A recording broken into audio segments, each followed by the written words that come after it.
अस्सलाम वालेकुम नाज़रीन। मैं हूँ सलवा हसनैन। आप देख रहे हैं सूर्या न्यूज़।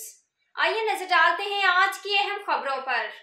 कोयटा पीरजान बलोच बलोचिस्तान अवामी पार्टी के वर्कर्स अली अहमद नौरोज खान काकर ने अपने जारी करदा बयान में कहा है कि रुकन शबे असम्बली मैडम फराह अजीम शाह बलोचिस्तान के एक मुतहरिक और तजुर्बाकार सियासतदान हैं।